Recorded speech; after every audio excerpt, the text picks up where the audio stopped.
esboços cunhados, tá? Um vai até o capítulo 15 e é pontual. E o outro é só texto. Eu vou ser bondoso com vocês. Deixa para o segundo esboço que é mais sucinto. Tá bom? Depois eu estava na dúvida qual das coisas eu ia fazer. Isso foi exagerado às vezes, os dois. Mas tudo bem. É bom que vai ficar alguma coisa. A gente prepara, né? Então abramos nossas Bíblias. Livro de Atos, capítulo 2, de 36 a 47. Que na minha versão diz assim: E ouvindo eles isto, compungiram-se em seu coração e perguntaram a Pedro e aos demais apóstolos: Que faremos, varões e irmãos? E disse-lhe Pedro: Arrependei-vos, e cada um de vós sejam batizados em nome de Jesus Cristo para perdão dos pecados, e recebereis o dom do Espírito Santo. Porque a promessa vos diz respeito a vós, a vossos filhos, e a todos que estão longe, tanto os que estão perto, e todos quantos Deus assim o chamar. E com muitas outras palavras, isto testificava, e os exortava, dizendo: Salvai-vos dessa geração perversa. De sorte que foram batizados os que de bom grado receberam a palavra, e naquele dia agregaram-se quase 3.000 almas. E perseveravam na doutrina dos apóstolos, na comunhão, no partir do pão e nas orações. E em toda a alma havia temor, e muitas maravilhas e sinais se faziam por meio dos apóstolos. E todos os que criam estavam juntos e tinham tudo em comum. E vendiam as suas propriedades e fazendas e repartiam com todos segundo cada um havia necessidade. E perseverando unanimemente todos os dias no templo e partindo o pão de casa em casa, comiam juntos com alegria e singeleza de coração, louvando a Deus e caindo na graça de todo o povo, e todos os dias o Senhor acrescentava aqueles que haviam de se salvar. Oremos. Nosso Deus e Pai, Tua palavra está sendo lida, exposta ao coração dos irmãos, que ela se aplique a cada um, trazendo luz, conhecimento, exortação, revelação do Teu Espírito, Deus, para as necessidades de cada um de nós, Pai. Abençoa, Deus, esse tempo que iremos estar compartilhando a Tua palavra, a Tua graça, o Teu amor, da pessoa bendita de Jesus, que em tudo, Pai, o Teu nome seja exaltado e glorificado. É a minha oração, em nome de Jesus. Amém. Já aprendi, tem que segurar aqui, né? Então, pode deixar. Quando Osmar falou que seria ceia, e quando eu pensei, quando eu pensei na congregação que está surgindo, eu pensei nessa igreja que a gente costuma chamar de igreja primitiva. Eu tenho uma reserva com essa palavra primitiva, porque parece que nos remete aos primórdios, né? E na verdade, essa igreja de Atos é uma inovação do conhecimento, das práticas do Evangelho. Algo novo havia acontecido, como na introdução que nós ouvimos, né? O contexto antecedente ao texto lido é que Jesus havia sido morto, ressuscitado dentre os mortos e havia então aparecido a muitos discípulos. Paulo, escrevendo aos Coríntios no capítulo 15, chega a dizer que Jesus conviveu com pessoas, com mais de 500 pessoas, deram testemunho de que Jesus havia ressuscitado.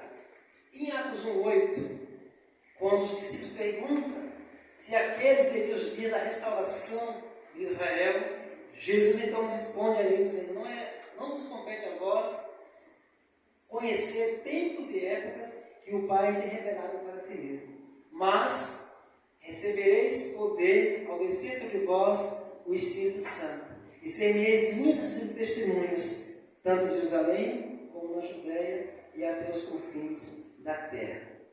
Eu quero falar nessa noite sobre uma igreja, sinais de uma igreja cheia do Espírito Santo. E que essa igreja, que que já tem o Espírito Santo, porque nós cremos pela palavra, que ao receber Jesus, nós recebemos juntamente o Espírito Santo, porque antes dessa compreensão, dessa convicção, que essa fé chega ao nosso coração, isso só se dá e só é possível por meio do trabalho dos Deus. Arrependimento, conversão, regeneração são sinônimos de batismo com o Espírito Santo. E uma das coisas que está inerente, atrelada e ligada à ação do Espírito Santo é o Verbo. É o Verbo de Deus, é a palavra, é a comunicação poderosa de Deus que através da sua palavra cria todas as coisas. E o novo nascimento, o batismo com o Espírito Santo, a regeneração, o novo ser que se forma e que se cria em nós através da ação da palavra em nós por meio do Espírito Santo, conforme João, no Evangelho, no capítulo 16, lá se diz que o Espírito Santo é aquele que convence o homem, o pecador, do pecado, da justiça e do juízo. É o trabalhar do Espírito Santo em nós que nos transforma, que gera em nós um regênesis. Uma nova criação é formada pela ação do Espírito Santo. E esse contexto antecedente, como eu estava falando, então, era às 9 da manhã, e então eles estavam sendo acusados, aqueles discípulos, de estarem embriagados. E Pedro é quem responde a essa indagação, dizendo: varões, irmãos, olhem para nós, não estamos aqui embriagados. Está de fato se cumprindo uma profecia, a profecia de Joel 2:28, que nos últimos dias o Espírito Santo seria derramado sobre toda a carne. E naqueles dias, se cumprindo então o dia de Pentecoste, ou as festas das 7 semanas, ou as festas dos tabernáculos, naquela ocasião, diz o texto de Atos, que havia em Jerusalém 17 nações debaixo do sol ali representadas. E Deus não perde tempo, né? O seu Espírito não perde tempo. Uma coisa também que eu quero deixar importante para ser lembrada é que o Espírito Santo não age sem propósito. Havia um propósito naquelas línguas repartidas como que de fogo, era alcançar as nações que ali estavam. Tanto é assim que Paulo, quando chega em Roma, já tem uma igreja estabelecida. Ali, o Evangelho viajou para muitas nações. 17 nações estavam ali presentes. E ouvindo aquele fenômeno novo, totalmente diferente, totalmente inusitado e totalmente surpreendente. E a pergunta que o livro de Atos resiste é: não são porventura galileus, gente da Galileia, povo simples, que estão nos falando em nossa própria língua materna? E o poder mais extraordinário da ação do Espírito Santo na vida daqueles que ali estavam, a gente foca muito no falar em língua dos apóstolos ou dos discípulos, mas o fenômeno maior e a ação mais reveladora do texto é que cada um compreendia em sua própria língua. Cada um entendia a mensagem que estava sendo proclamada naquele lugar. Porque o Espírito Santo não fala sem propósito. Não faz só um barulho ensurdecedor e vai todo mundo para casa sem saber o que foi dito, o que foi feito. Há uma lógica consciente no falar do Espírito Santo. E uma outra coisa atrelada a essa ação do Espírito Santo é a palavra. A ação do Espírito está sempre atrelada à palavra, ao testemunho da palavra. Aqueles discípulos estavam com a morte de Jesus, todos desapareceram, ficando tão somente algumas mulheres e João, que estava aqui presente. Os demais perderam a esperança, os demais voltaram para suas vidas, decepcionados, frustrados com a morte de Jesus. Mas de repente, com o anúncio de que ele ressuscitou, eles são reconvocados novamente, e é Jesus quem dá o testemunho da sua própria ressurreição, porque eles foram incapazes de crerem no testemunho, especialmente de Madalena.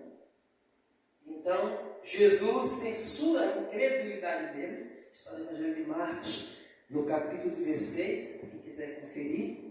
E ao mesmo tempo que ele censura a dureza de coração e o véu dos olhos, a incapacidade de crer no testemunho das pessoas, no caso de Maria Madalena, Jesus então dá testemunho de si mesmo, censura a incredulidade deles e o reenvia, o reencomenda. E então manda aguardar em Jerusalém até que do alto sejam revestidos. E aqui então eles que estavam desencorajados, desestimulados, revestidos de um poder, de uma força, de uma ousadia, não para gritar e pular. Muitas pessoas usam esse texto para dizer que o batismo do Espírito Santo, que a ação do Espírito Santo é um espetáculo, sem sentido e vazio, apenas de gritos e pulos e gestos. Mas não, é um revestimento, uma ousadia, uma intrepidez para falar. E os dons de línguas que é dado, que é repartido, é para a comunicação do Evangelho. É a capacitação do Espírito àqueles que muitas vezes não têm condições de si mesmo dizer algo coerente, com começo, meio e fim. É o Espírito que dá a palavra, quem coloca no coração a revelação da parte de Deus, genuína do Evangelho. Sem desvio da verdade e tendo sempre como referência a pessoa de Jesus, porque Jesus disse que iriam receber o que era dele. O Espírito Santo não pode jamais ser diferente das práticas de Jesus nos Evangelhos. É um Espírito coerente.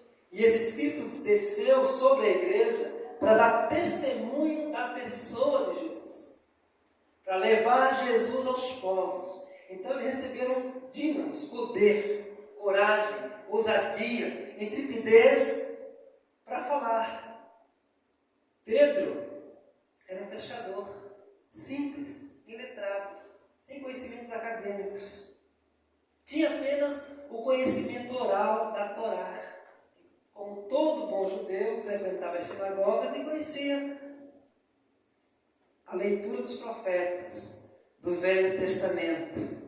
Mas quando ele foi revestido do poder, e quando ele toma a palavra, e quando ele dá a resposta que a comunidade local ali estava indagando, é dizendo que não estava embriagado, mas que estava se cumprindo o que da parte de Deus fora prometido ao povo de Israel, a vós que estavam perto e aos que estavam longe, e a todos quantos Deus chamar, para serem selados com esse Espírito da promessa, com esse batismo do Espírito Santo, o batismo da mergulho, da imersão.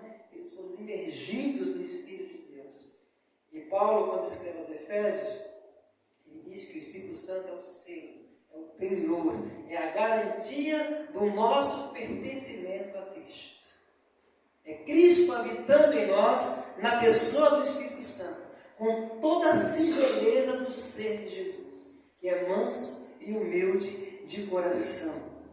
Então, a descida do Espírito Santo inaugura uma era na história da igreja, na humanidade.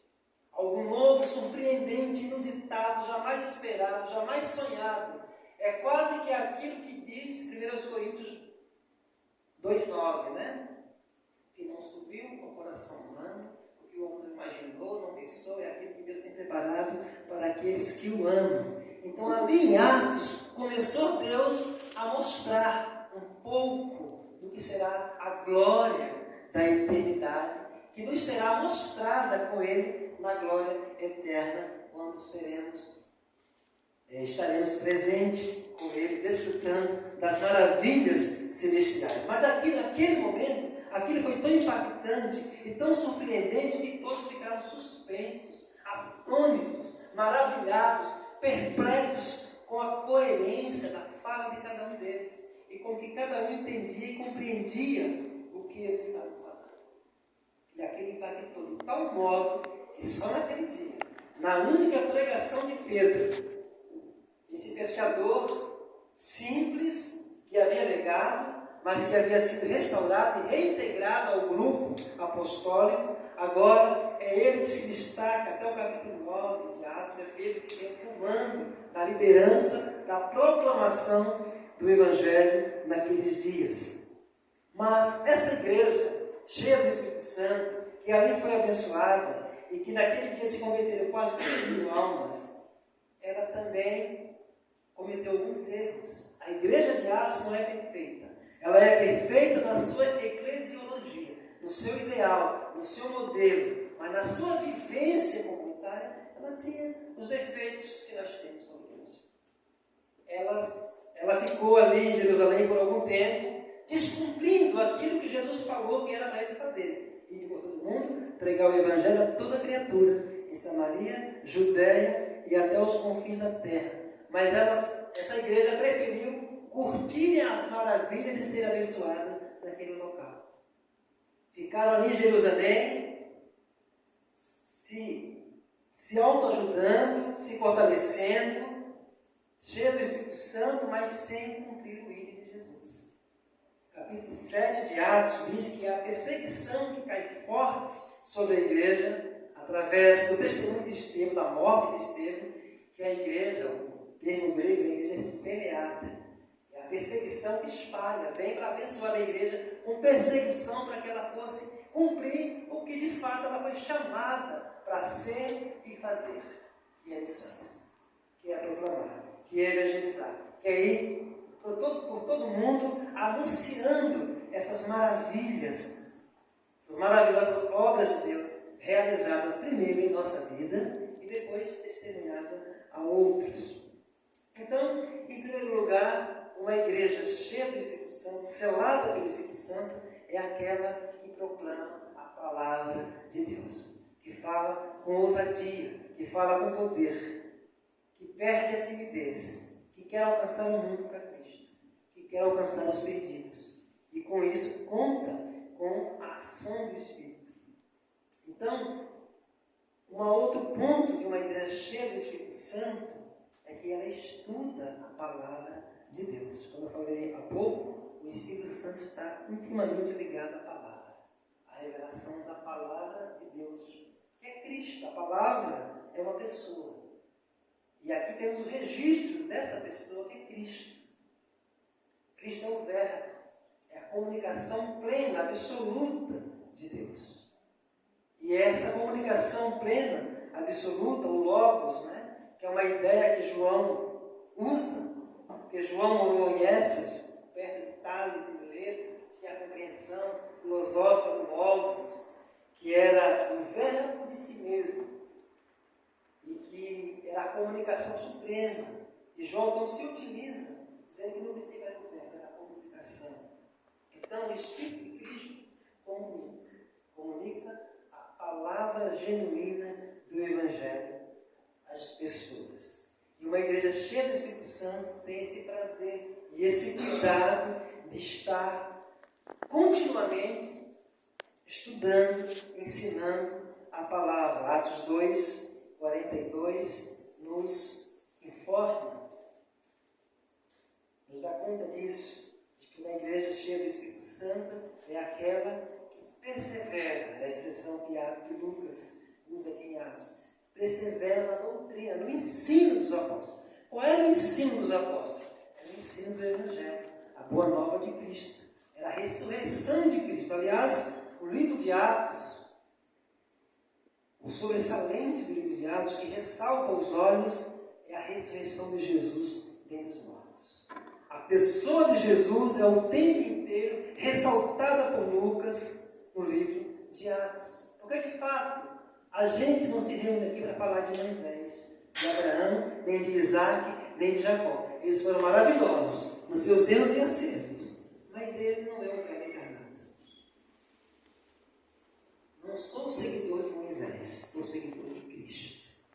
Então, em qualquer encontro de uma igreja saudável, cheia do Espírito Santo, a pessoa de Jesus, o ensino de Jesus, em seus modos e gestos, não só o que Jesus falou explicitamente, mas e seus gestos. Vocês lembram do caso dos discípulos de Emaús?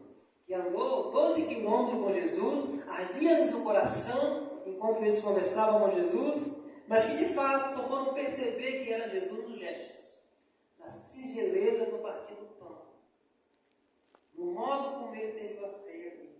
É naquela hora que a ficha deles cai para ver que era Jesus.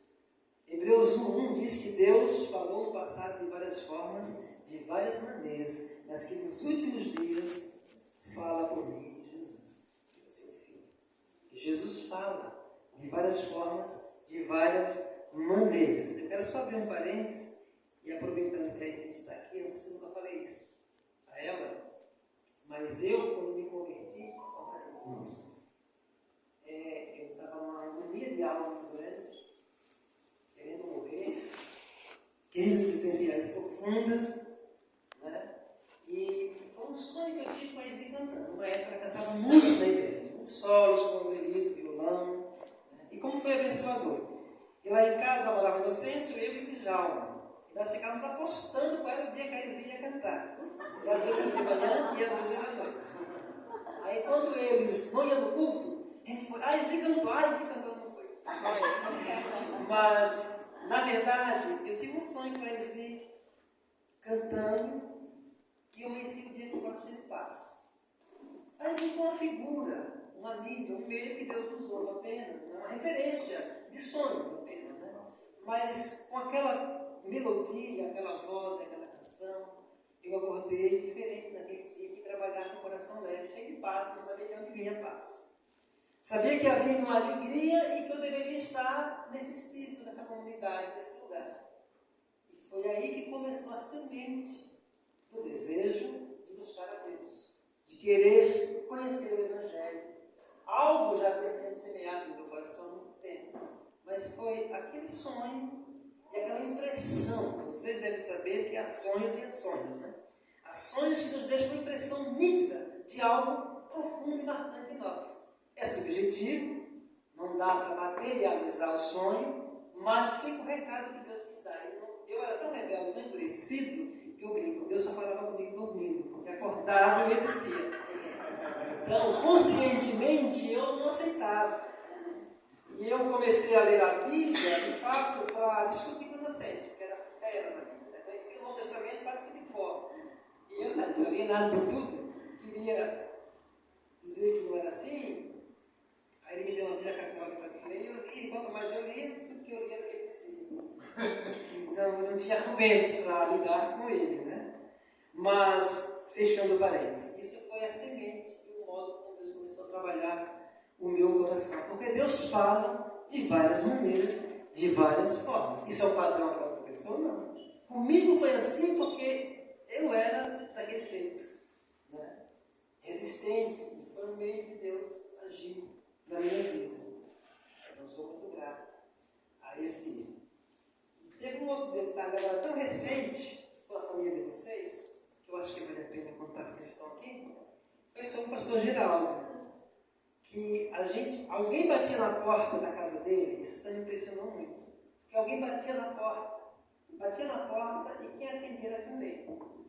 Aí a pessoa que bateu lá na expectativa de chamar o pastor Geraldo para a universidade pessoal dela aqui no sonho de escola, mas disse que ficou triste porque a misericórdia acabou. A compaixão cessou. Quem cuidava da gente não vai cuidar mais, ficou assim decepcionada, né? E aí, o interessante do sonho é que dizia assim, a voz dizia assim, não, os filhos dele agora têm esse legado. Os filhos têm esse legado de repetir os pais. Os filhos têm esse legado de refazer aquilo de novo que o pai fez com referência. Né? E o sonho continuou. E aí entraram ele no sonho, que está dirigindo um carro. Comentei com essa vez. A Areli dirigiu um carro, conduzindo um casamento, para ir para um casamento. Né? E a questão simbólica de tudo isso é para dizer o seguinte, que ela estava servindo ao Senhor, a exemplo do seu pai, fazendo uma cerimônia de casamento no sentido de organizar aquilo que ele faz muito bem. E aí eu cheguei na igreja antes de viajar, e está lá ele arrumando, tocando o carro que aparece no casamento da Denise. E foi naquela semana. E naquele dia eu comentei com ela, porque um dia eu contaria. Então eu aproveitei aqui para dizer isso, que o pai de vocês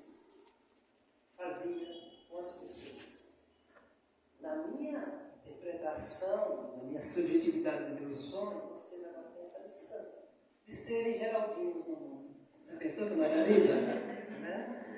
E ali também estava a revelação de tudo. Não acabou, não cessou, não morreu o pastor Geraldo, a misericórdia, nem a compaixão, nem a bondade, nem a generosidade, nem o acolhimento, nem a solidariedade, que eram características do nosso pastor. Agora ficou com vocês. Agora a responsabilidade aumentou, sabe?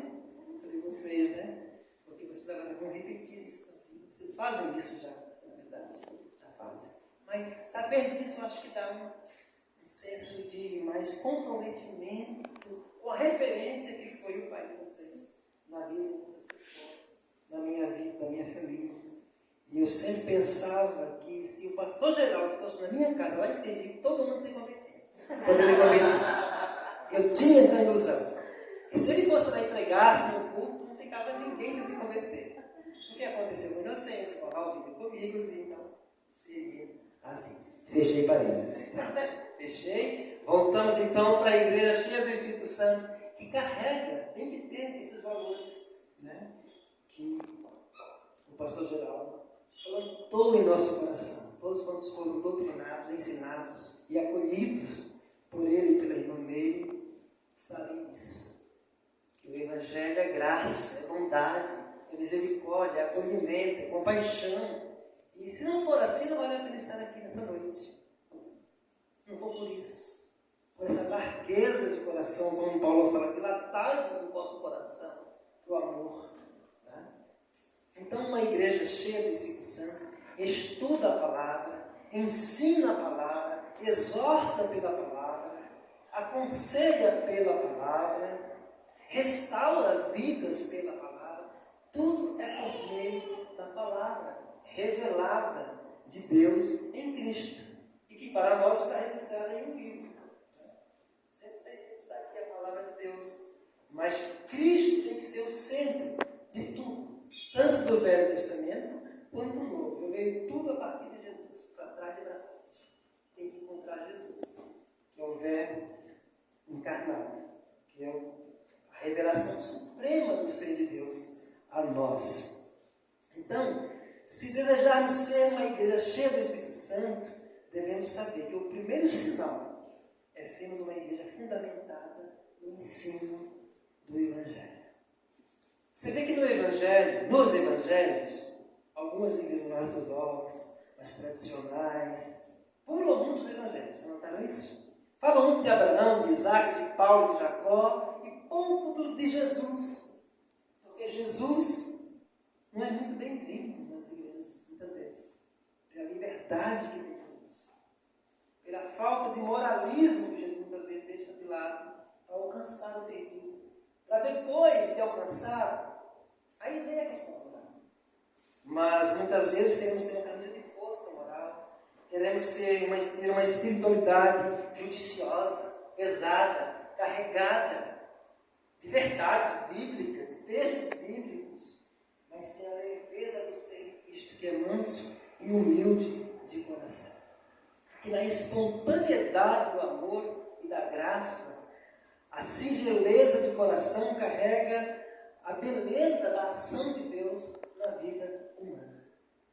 A gente acha que é lei, que é regras, que é camisa de força, que vai nos santificar. Não, é a graça de Deus, é a ação do Espírito Santo livre em nossas vidas, que nos constrange. Santidade tem que ser um constrangimento do coração. Se não for assim, é legalismo. E legalismo não agrada a Deus, porque ele não carrega a essência de quem é Jesus. Ele carrega uma aparência farisaica estereotipada para fora, mas não carrega a simplicidade do interior do ser. O legalismo é praticado para que as pessoas vejam e nos aplaudam.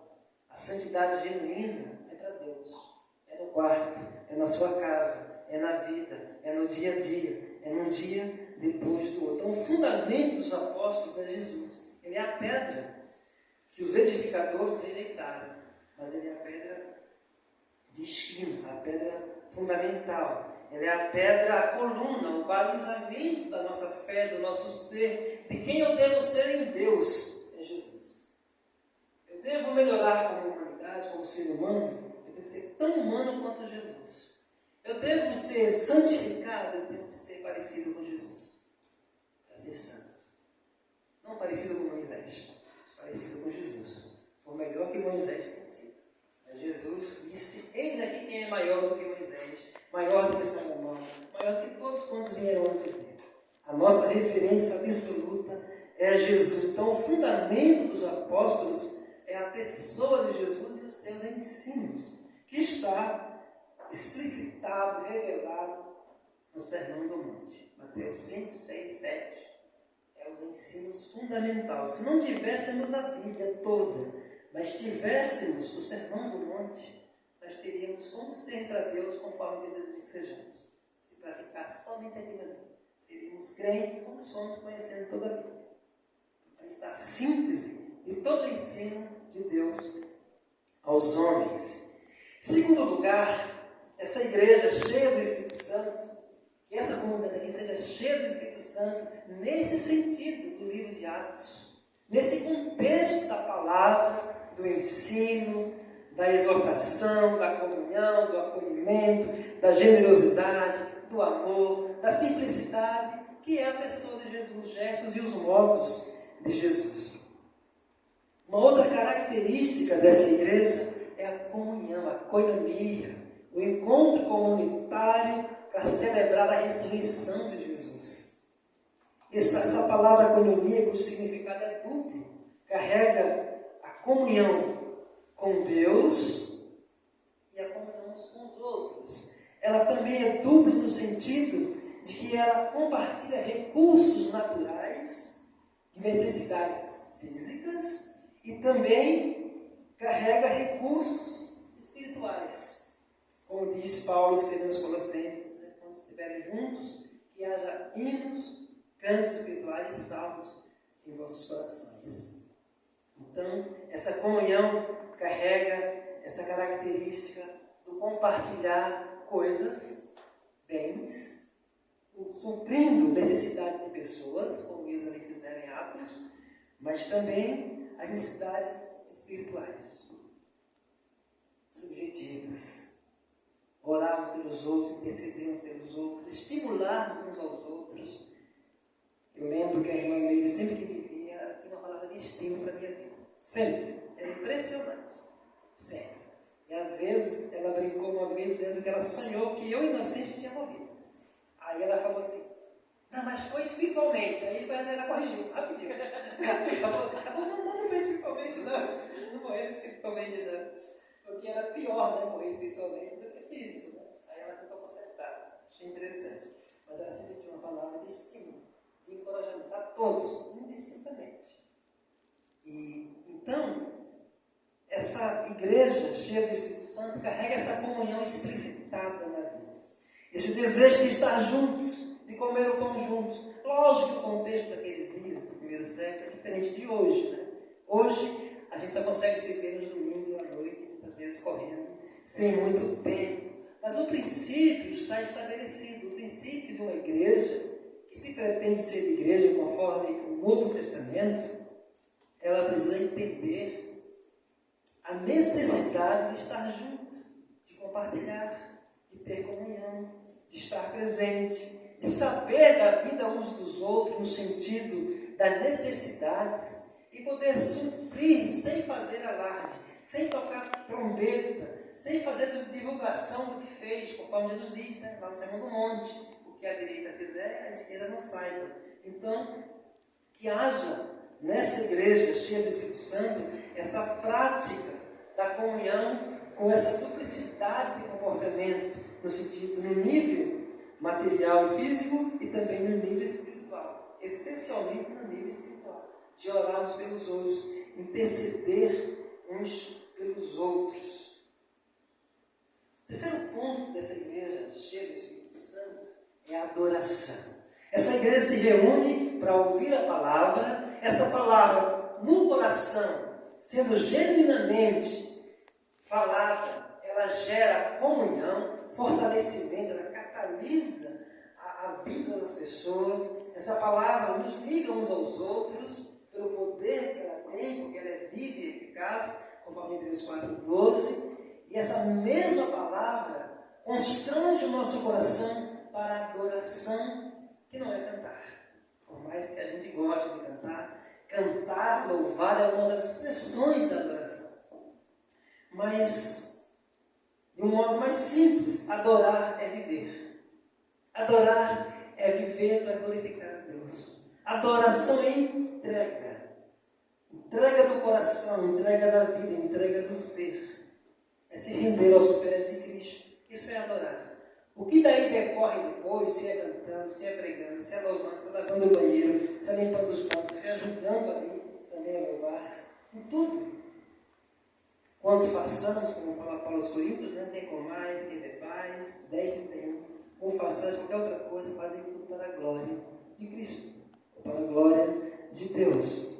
Então essa igreja se reúne para ouvir a palavra, aprender de Cristo, ter comunhão uns com os outros, e o terceiro ponto é adorar. Já é o meio do caminho, já é o depois. Ela se reúne para aprender. E estando revestido da palavra, então pode prestar a Deus um sacrifício de louvor, que é fruto dos lábios que confessam o seu nome. Hebreus 13, acho que versículo 7. Que é o verdadeiro louvor, é fruto dos lábios da confissão. Então, para a gente confessar, a gente precisa aprender a nossa fé pela palavra, para confessar o que cremos, né? Como disse Pedro, que cada um de vós estejam prontos, preparados para responder com mansidão sobre a vossa fé. E essa adoração brota desse lugar, desse ambiente da palavra. É a palavra que constrange o nosso coração na rendição a Cristo para render a adoração. Nos níveis mais variados que a adoração pode estar. E aqui, no caso de Atos, eles adoravam como? Versículos 42 do capítulo 2. Eles adoravam partindo o pão. Naqueles gestos de Jesus. No partir do pão, nas orações. Veja que eles não estavam cantando. É interessante que não aparece aqui em Atos, né? Música, louvor. O Novo Testamento só diz que cantou-se um hino na ceia, na hora da traição.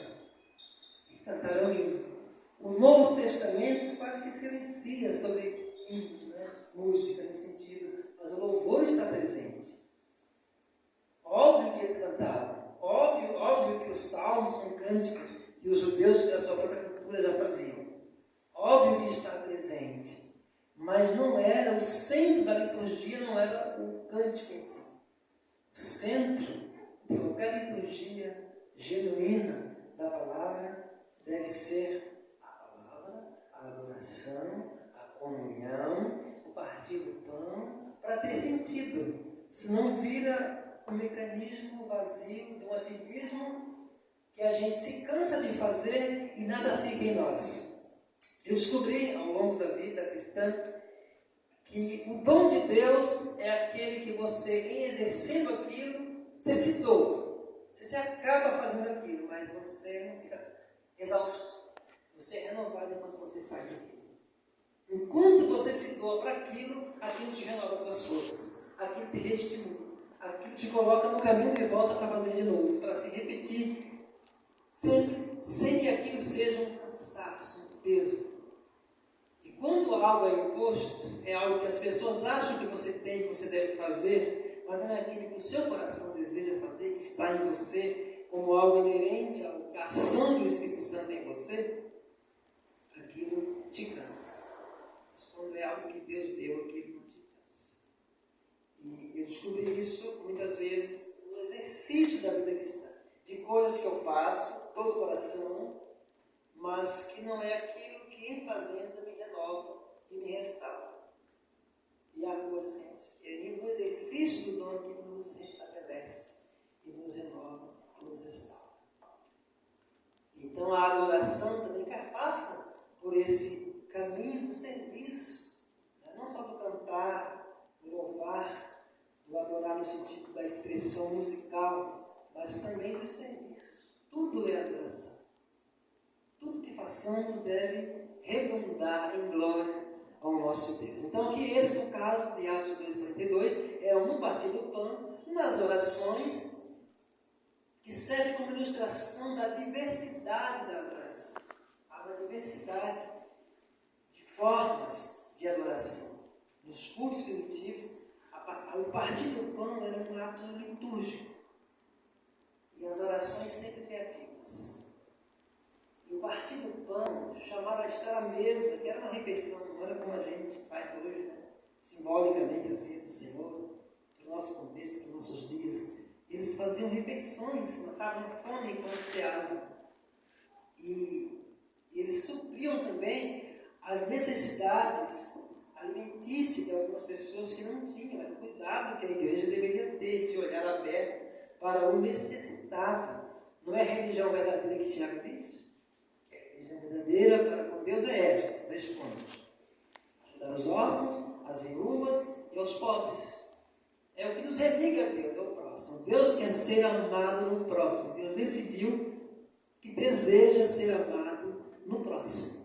Não foi assim que o bom samaritano adorou a Deus? Diferentemente do levita, do sacerdote, eles iam adorar no templo. Eles estavam tão preocupados com o templo que o próximo não era importante no caminho caído. Mas o samaritano, herege, pecador, odiado pelo sacerdote, pelo levita, é aquele que presta um culto, que Jesus ressalta como o herói do amor nos evangelhos.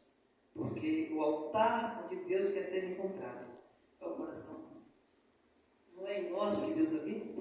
Deus não habita em templos, habita em pessoas. Se é em pessoas, nós somos chamados para cuidar de pessoas. Então, essa adoração também passa por aí, por pessoas. Então, o partir do pão, o estar junto, suprir as necessidades alimentícias de pessoas que passam necessidades, se você sabe, é um modo também de adorar a Deus no próximo.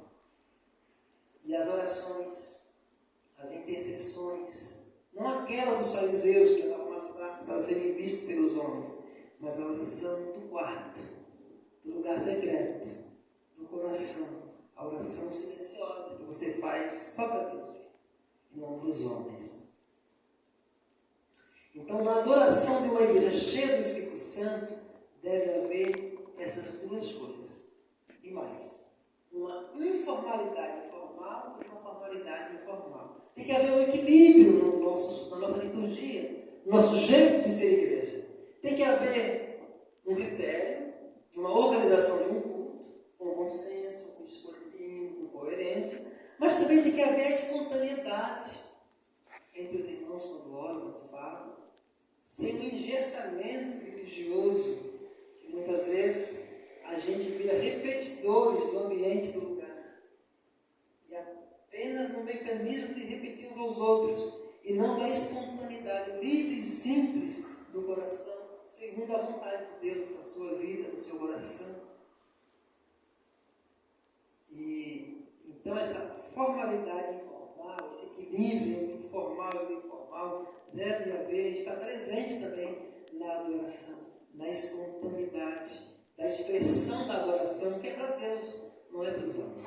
E se é para Deus, não deve ser feito de qualquer forma, nem de qualquer maneira, mas deve ter esse equilíbrio da formalidade e da informalidade, esse ajuste. Então também nesse culto a Deus, nessa adoração, nesse ponto da adoração de uma igreja cheia do Espírito Santo, deve haver lugar para a liturgia, para a criatividade, para hinos e para as manifestações na nossa cultura diversas, de ritmos, de formas de expressão de louvor. Né? Eu sei que tem pessoas que gostam dos hinos, eu gosto das hinos tradicionais, dos corais, mas eu devo entender que a nova geração tem um novo estilo, um novo jeito.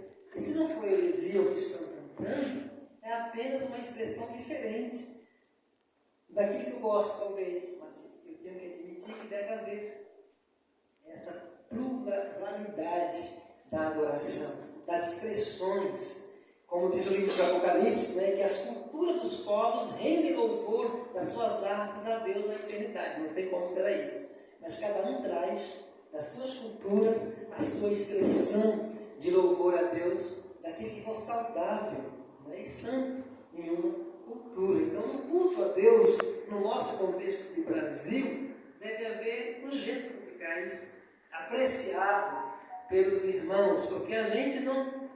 Eu achei que quando eu me convertesse, eu ia converter os meus gostos musicais. E a gente deve converter o conteúdo. Mas os tipos musicais, os gêneros musicais podem ser variados, não tem problema. Deus não se importa com a forma, mas com a essência. O que está no coração, com a verdade cantada. Se tem apoio teológico e bíblico, conforme o ensino da palavra de Deus. O quarto ponto dessa igreja cheia do Espírito Santo é o evangelismo. É uma coisa que está um pouco esquecida, né? No meio batista, que foram tão pioneiros no passado, de alcance de pessoas e cidades, de implantação de igrejas. A nossa igreja Casqueiro mesmo, no passado, tão atuante nessa área da evangelização, da implantação de igreja, de novas comunidades, de novos grupos. Isso é bíblico. Está em Atos 2:47. A evangelização dessa igreja, que a gente chama de primitiva, que eu gosto de chamar de Atos, né? Que parece que primitiva nos remete aos primórdios, e ela já carrega uma civilidade no contexto de Atos. Essa igreja que pretendia evangelizar, ela então carregava algumas características que eu quero destacar aqui. A primeira delas é a dimensão da soberania de Deus. A gente não sabe quem se converte. Não dá para olhar para a cara de um e dizer, isso aqui se converte, eu vou pregar isso aqui, não. Deus é soberano. E a gente se surpreende que quem menos a gente espera é quem primeiro dá o resultado. Então, o compromisso da igreja que quer evangelizar e alcançar outros é anunciar a palavra. É plantar a semente. É jogar as sementes como o semeador. A parábola do semeador. Os terrenos cujas sementes irão cair é que vai dar a resposta. Mas o nosso compromisso é semear. Então, a primeira característica dessa igreja cheia do Espírito Santo que vai evangelizar e que pretende ser a semente do Evangelho na terra, anunciando a boa nova, é a dimensão da soberania de Deus. Deus é soberano.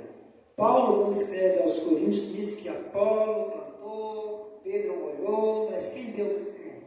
Deus dá o crescimento. Então, nem Pedro, nem Paulo, nem Apolo é alguma coisa, é o que disse Paulo. Eram apenas mídias, meios, que Deus usa para jogar as sementes.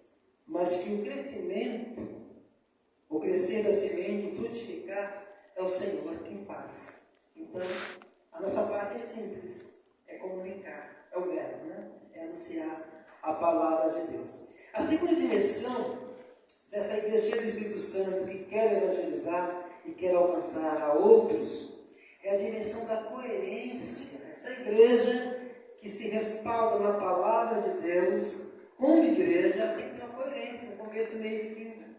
Uma coerência com Cristo, uma coerência com os ensinos da palavra de Deus.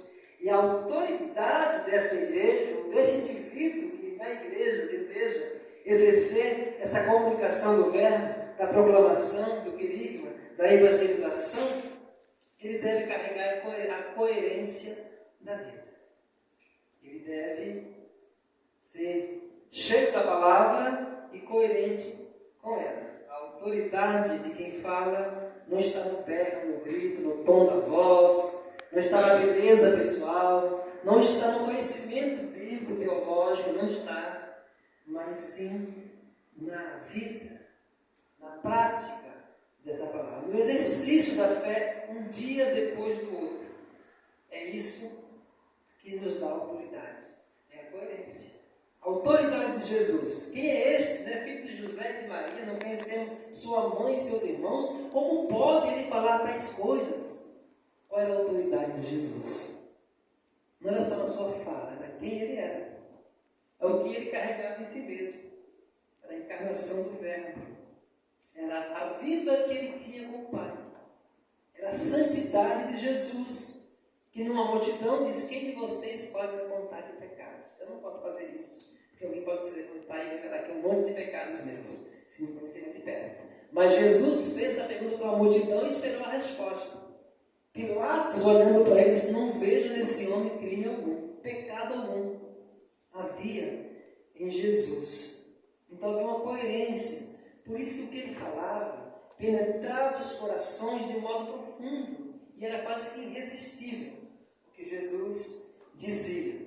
E uma das coisas também importantes sobre Jesus é que Joaquim Jeremias, é um historiador americano, ele disse que Jesus, quando ele traduz os evangelhos do grego para o aramaico, as falas de Jesus carregavam métrica, rima, acordeão. De uma forma que uma vez que se ouvia aquilo que ele contou, aquilo era fácil de ser repetido como uma poesia, que a gente ouve e jamais esquece, com uma melodia. Então as falas de Jesus carregavam esse sentido melódico, e aqueles que ouviam saíam repetindo. E isso é importante porque os evangelhos já foram escritos 15, 20, talvez 30 anos depois do ocorrido. E como é que eles tinham guardado tanto conhecimento, e tantas palavras, tantos ensinos? Como que isso se deu? Então, essa igreja do Espírito Santo, que pretende evangelizar, deve carregar essa coerência, essa simplicidade, se inspirar sempre em Jesus, para ser uma repetidora de Jesus na vida das pessoas. Pequenos Cristos. Não é isso que Atos 11:26 diz, que pela primeira vez em Antioquia os discípulos foram chamados de cristãos. Era um xingamento, era pejorativo. Chamado da seita dos do caminho. Mas, para nós que queremos, é um orgulho. Mas para eles falaram de modo pejorativo. Então a coerência é importante. A outra dimensão dessa igreja cheia do Espírito Santo, que deseja evangelizar e alcançar a outros, é o serviço social do evangelismo. É tratar do homem como um todo, da sua fome, da sua carência física e da sua carência espiritual, sem que uma sobressaia a outra. As duas coisas devem andar juntas: espiritualidade e serviço, e ação social, e práticas do bem, e suprir necessidades, porque essa igreja de Atos se comportou assim. Não havia necessitado entre eles, porque eles não permitiam que houvesse na igreja uma pessoa passando necessidade e outros com muitas coisas, ou com tantas. Então eles haviam uma balança da justiça do reino de Deus, desse equilíbrio. E quem tinha muito não tinha demais, e quem tinha menos não tinha de menos. Havia um ajuste dessa comunidade, esse olhar de solidariedade para com a necessidade do próximo. Então, a gente que deseja alcançar a outros deve ter esse olhar aberto para enxergar as necessidades, que muitas vezes estão explicitadas em nossos rostos, seja elas físicas ou espirituais, ou emocionais, afetivas, enfim, necessidades de um modo geral. A igreja é um lugar onde essas necessidades são cumpridas. E o último ponto dessa igreja que evangeliza, segundo o livro de Atos, o texto que estamos repetindo, é a dimensão da naturalidade. A naturalidade até do sobrenatural em nós, dia a dia. Não era um evento que se fazia de vez em quando. Era um jeito de ser, um modo de viver evangelizador.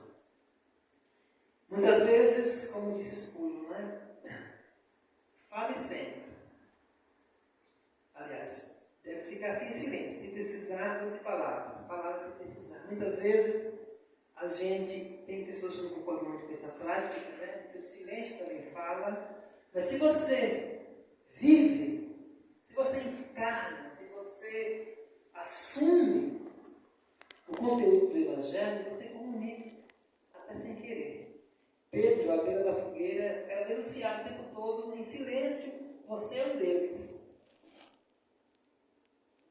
Porque até o silêncio revela quem nós somos. gente carrega a palavra em nós. E a gente quer às vezes esconder de quem somos, mas olha, você é crente, né? Ninguém falou nada, ninguém disse, mas olha para você, você. Alguma coisa em nós convive. Então, essa naturalidade da evangelização, a simplicidade do expor a palavra, o contexto de cada circunstância onde a palavra está sendo manifestada, deve ser levado em conta, o grupo de pessoas que está sendo alcançado, tudo isso deve ser levado em conta no dia a dia.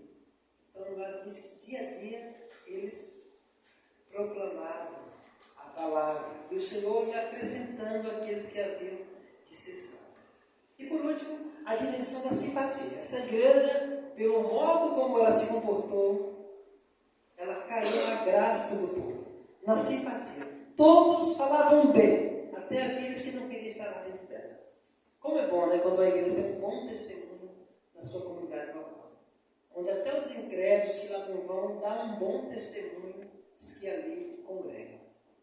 Essa igreja em Atos, pela graça de Deus, repito, não era mérito deles, era uma graça de Deus manifesta, como pode acontecer conosco.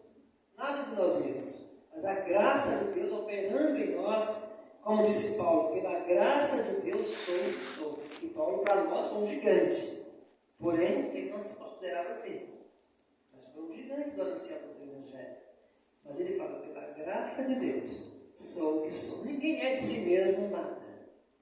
É a graça de Deus que opera em nós. Então essa igreja, ela caiu na graça do povo. Ela caiu na simpatia.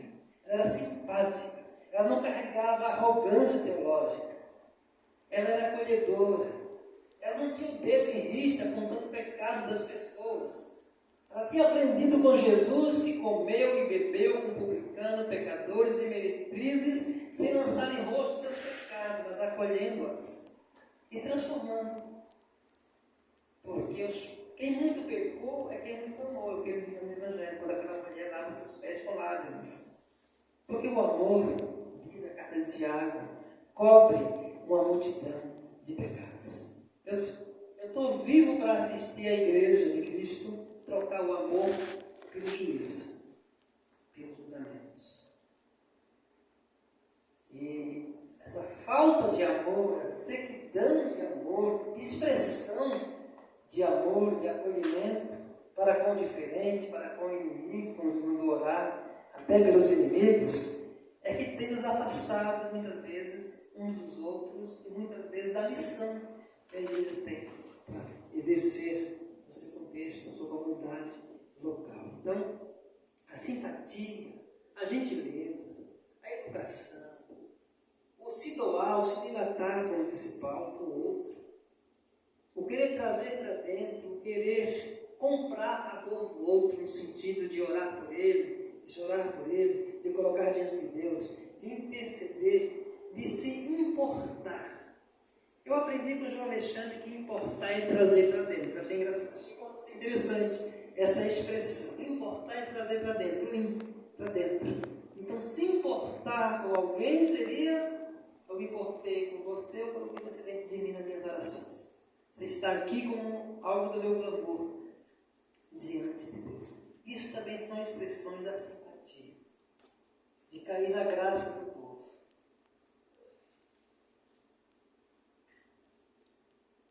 Então, o método dessa igreja de alcançar as pessoas era a simpatia, a gentileza. A gente pode repetir simpatia? É simples. Dá um sorriso, dá um bom dia, né? Suprir uma carência, fazer uma gentileza. Isso são características dessa igreja, cheia do Espírito Santo, carregada da palavra, cheia do poder de Deus, mas que não se diferenciou do resto da comunidade, mas que se diluiu, como Jesus diz, sal da terra, luz do mundo. Ela se inseriu no seu contexto, da sua geração, para ser sal e luz, para ser diferencial no meio, dentro. Às vezes a igreja quer se isolar, quer ser o apartheid, né? Os separados, no sentido errado, somos separados para Deus, santificados em Cristo, para estarmos no mundo. Eu não vos peço que os filhos do mundo, mas que os livres do mal. Então somos chamados do mundo, para ser o sal não do saleiro, mas o sal da terra e a luz do mundo, cheios de simpatia, carregados de amor e de graça, repetindo Jesus na vida das pessoas. E assim glorificando a Deus. E concluindo, os 3 níveis de relacionamentos de uma igreja que se pretende, que é cheia do Espírito Santo, são, primeiro, ela tem um relacionamento com Deus. Cada um aqui deve ter um relacionamento com Deus, pessoal, comprometido com Deus. Como consequência disso, ela tem o segundo ponto, o relacionamento com o mundo. Ela vai agora querer manifestar a luz de Deus ao mundo. Ela também tem um relacionamento com o próximo mais próximo. Né? Perguntaram para Jesus, quem é o meu próximo? E Jesus, então, na palavra que ele usou, disse que o próximo é todo aquele que está próximo, que está ao nosso lado, que a gente vê o rosto todos os dias. Então, esse é o nosso próximo.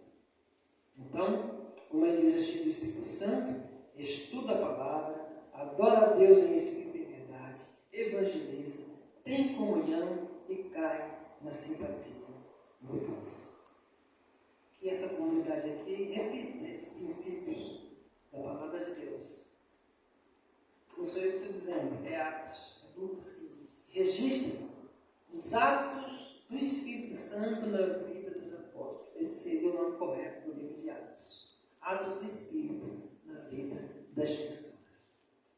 Pode também acontecer conosco. Então, que Deus abençoe. Essa é a palavra que eu queria deixar com os irmãos nessa noite. E eu vou tentar cantar. Não